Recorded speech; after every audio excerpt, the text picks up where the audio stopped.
First, we need to place the woven fabric wrong sides together. With plain fabric, it usually doesn't matter. I can tell the difference between the wrong side and the right side, but that's because I've been sewing forever.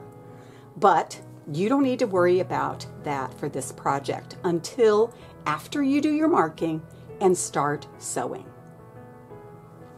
Fold your fabric in half with the two selvages matching exactly. They should be exactly on top of each other. The selvages are those tightly woven edges. Smooth out the fabric and place 3 to 5 pins parallel to the selvage so they don't shift around. Don't try to match the raw edges where the raggedy bits are. Make sure there are no wrinkles on the fold. So, how do I stick pins in? Well, if you're working on your desk or your parents' table, get a magazine or a piece of cardboard to put underneath your fabric.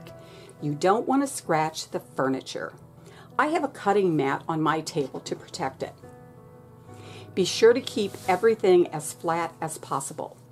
Push the point of the pin down through all the layers and then back up again. Down and up like a dolphin swims. Make sure you can see both the head and the point of the pin. If you just stick them straight through, then the pattern will fall off the fabric and things will come apart. So let's take a look at the diagram for the woven fabric. I have turned it this way. I know it looks kind of funny, but I've turned it this way because I have my selvages on this side of the fabric, okay, on this side of the fabric. And I have the folded edge on this side of the fabric. When I pull my camera out, you'll be able to see that that's how I have the fabric folded. I like to keep my diagram set up so that it's exactly the same as the way I have my fabric folded. That way I don't get confused. If you notice, what it tells you to do is pin one pin at the point of that arrow and then measure with your tape measure or your ruler and see how much that is. And then you're going to do that to the other end of the arrow and make sure that these two measurements are exactly the same before you put that pin in. You have to do that first. We're trying to put our pattern on the grain line. If we're talking about the straight grain is this part that goes along the length of the fabric. The crosswise grain has a little more give to it. And then if you pull diagonally, you'll notice you got a whole lot of give there. But we're going to put this on the lengthwise grain. So, the first thing that we need to do is take that pattern piece and lay it out so we make sure that the whole thing is on the pattern. We don't want the point down here hanging off the edge, okay? So I have everything nice and flat. I need to also make sure that this corner isn't hanging off, so I'm going to move it over just a little bit. Everything's on there. And I'm going to start by putting one pin on this point. Now, I'm going to take my tape measure, and I'm going to put the silver point right in the middle of that arrow, and I'm going to measure to the selvage. This one happens to be 2 inches, but it really doesn't matter what the amount is. Most of the time, I don't even look at the amount. What I do is I keep my thumb right there, and then I move it down to the other end of the point. And if you notice, it's not quite the same. So I'm going to have to do a little bit of shifting until the end of that point is exactly the same. Okay? And then before I move anything, before I let go, I'm going to put one more pin there. So, although my amount is 2 inches, yours doesn't have to be 2 inches. It just has to be the same. We're working on these lines. Actually, it's 2.5. How about that? It's 2.5 inches, not 2. Again, it doesn't matter. I just put my thumb there. It needs to be exactly the same. All right? So, now I am going to do my compass points. I'm just going to smooth it out and grab a pin. It's a little harder going through the paper, but you do the same thing where you go down, touch the table, have that cardboard underneath there if you are using a nice table, and make sure that both the head and the point are inside the seam line, so between the solid line and the dashed line, make sure the whole pin is inside there. And if you notice, I put it on where one of my marks were. So that's north. Here I go for south. I'm actually going to steal this pin from the selvage because I don't need it anymore, and I'm going to do east. And then so you can see where I'm going to put west, I got to keep everything flat as possible, smooth out, and then I'm going to put one in here for west.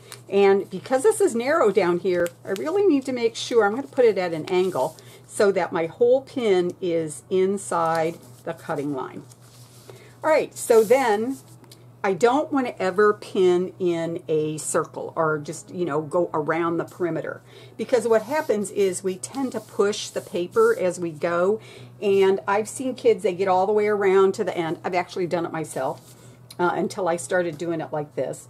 And you'll end up with a bubble in your paper, and that's not going to work because your fabric won't be the right shape.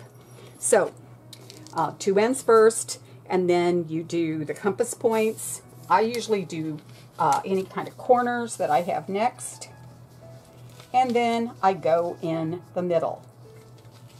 I really don't need these pins over here anymore, and I don't want them there when I am cutting, so I am going to just steal them off of the selvage edge and put them in my pattern.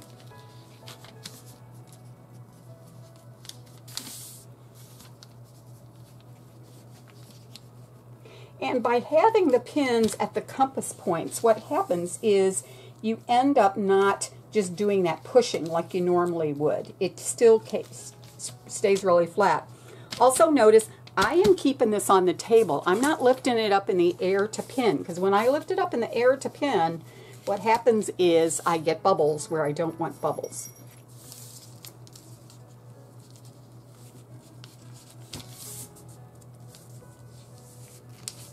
I only have a couple more to go. And even though I put only 2 here, I think I might put 3 pins just to make sure that I'm totally covered over here.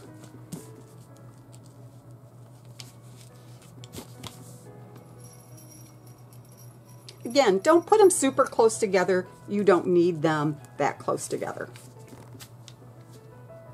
Okay, that's the pins I need. This can be folded up even with the pattern on it. Just be careful, don't stick yourself. And then just fold it out of the way so you can work on your felt. After doing all the pinning on your woven fabric, the next thing that we need to do is pin the biggest felt piece, and that happens to be the cheese on my pizza. So I have my big piece out. I'm going to smooth it nice and flat.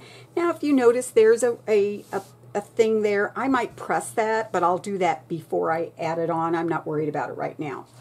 So I'm going to take my, my felt, and here's the deal. This is different. I don't have to worry about a grain line. I can put this pretty much anywhere I want to. If I wanted to do it like that, I could, or if I want to do it right in the middle, I can. I could turn it this way. It really doesn't matter because this is woven, or it is not woven, it's a felt, and so I don't have to worry about a grain line. I think I'm going to put it like this. And again, I got to make sure that my whole cutting line is on the piece.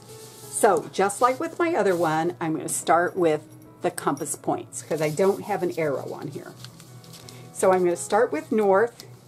This one does have a seam line and a cutting line on it. So I'm going to still do that thing where I put them in between the two on this part. I don't have that on my smaller pieces. So where I have that, oh wait a minute, north, south, here we go, east. Now there's no seam line over here because this piece is not going to be in the seam. So I want to make sure that my pin is about 1/4 of an inch or about the size of my pinky from the edge, okay? And then I got to do west over here. Again, make sure the whole pin is inside. Now I'm going to do these corners just like I did before. It just makes it easier when you have to cut around that corner if it's sitting nice and tight on there. Oh, and my pins are everywhere. Okay, and then I've got about one here on this side. I think there's two over here.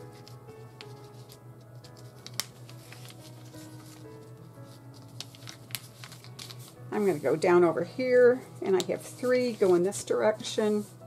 Again, if you notice, I'm really trying not to just pin in a circle, and the reason that is because we don't want those bumps. I'm also keeping the fabric as flat as possible.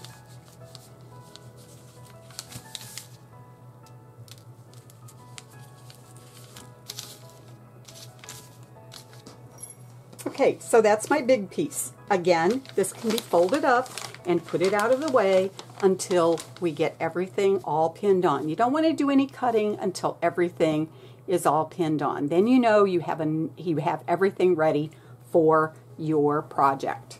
So let's take a look at the diagram for the smaller pieces. If you notice, this is set up so that you cut every one of those out one at a time. And you can do it that way. You just have to make sure that when you put the pattern on, you don't put it smack dab in the middle, because if you do that, you may not have enough pieces. And this is for my pepperoni, and I'm supposed to have 6 of them. I'm supposed to have 1, 2, 3, 4, 5, 6 mushrooms, and then 4 olives. For the pepperoni, I am not going to cut them out one at a time, and I will show you the trick that I'm going to use to make that work. Let me grab my pattern here real quick.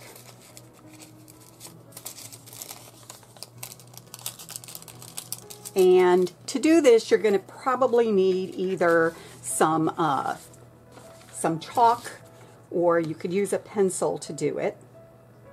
Now remember, I got to have 6 of these. And I want to make sure that they will all fit on here, but I don't want to cut them out one at a time because I don't like doing that. But I don't want to cut more than 2 layers at one time. So this is what I'm going to do. First thing I'm going to do is I'm going to grab a couple of pins because I want to make sure that I have enough space on here for me to cut 3 this way. So I'm just going to put a pin here just to kind of tell me that's where that's going to go. And then I'm going to put that one there. And then I'm going to put a pin right here as well. And then one more time, is that going to fit on there? Let me try it again.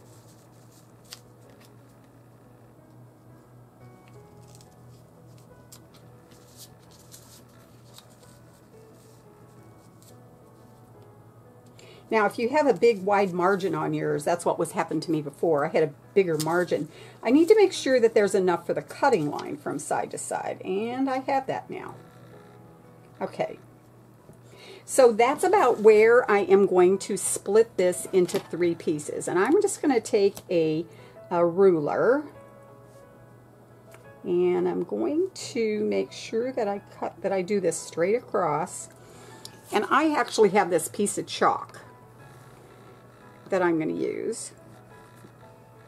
But you could also do this with a pencil. I would probably not use pen because sometimes the ink bleeds, but you should be able to do this with a pencil as well. So if you're doing the pepperoni and you want to cut it this way, you can. Alright, so now I have 3 lines across there. And I am going to take my fabric scissors and I'm going to cut across that line. And then later I will cut across the other one as well. I'm going to fold this in half. And I'm going to make sure that my pepperoni goes all the way on there. And so I do have a little extra paper, but my pattern is completely on there. And then since this one is small, I am going to I think I'll just use 2.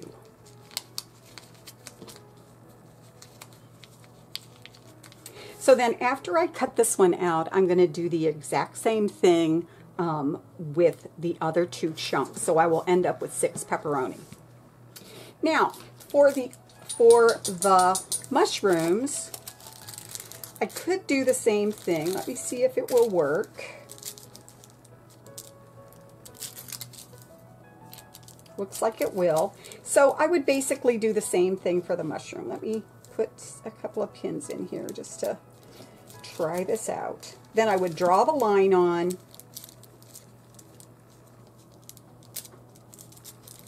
And then I would cut these apart and do the same kind of thing that I did with the pepperoni. I'm not going to show you that, but that's what I'm going to do with those. For the olives, I'm supposed to have 6 of these. So 1, 2, 3. I have plenty of this. So I'm going to use the same process for this. I will pin it on, or make a line across the middle, just like I did on the pepperoni. So I'm cutting it into 3 strips. I'm going to go ahead and cut this one, just to remind myself. And then I'm going to fold this in half and cut them 2 at a time. Okay, so that's what I'm going to do with all of these pieces. You don't have to cut them 2 at a time. You could cut them 1 at a time, but, you know, I just would rather, as long as I'm accurate, I'd rather do them 2 at a time, because this stuff isn't real super thick. No more than 2 at a time, though.